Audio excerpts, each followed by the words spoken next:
gidelim. Sen suymaya kanım suyardın, sözünden dendin. Sen ayrılığı izleyerdin, ömrün bilyerdin. Sen baştan beri min gidelim, meni ananır bey.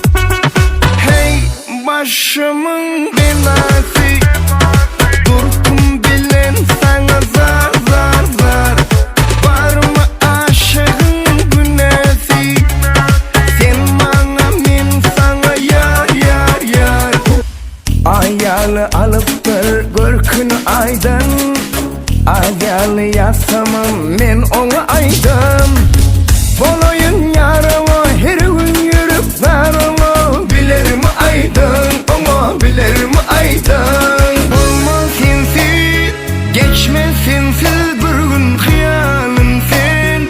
Yalnızım sen, yanımda kal. Var sevmeni, men ayrılmadan senden. Yüreğimi ağlatma, ayrılığa yol açma. Men bardaktan geçip sana geldim, onu unutma.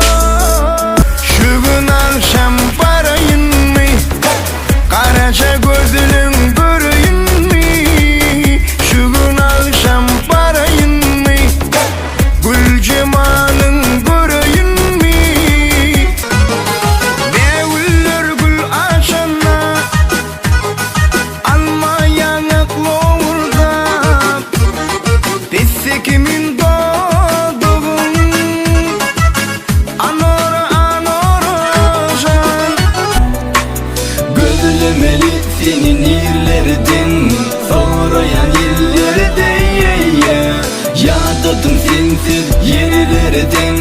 Gel tut elimden. Bile vaktimiz var, biraz donsadı. Yeki islegim bu fırsatlar ken olsadı. Veryan yıllık uzaklarda bolsam da, men üşümecek yali zemin donup kalsa da. Gel yare, gel yare, hanha gel yare.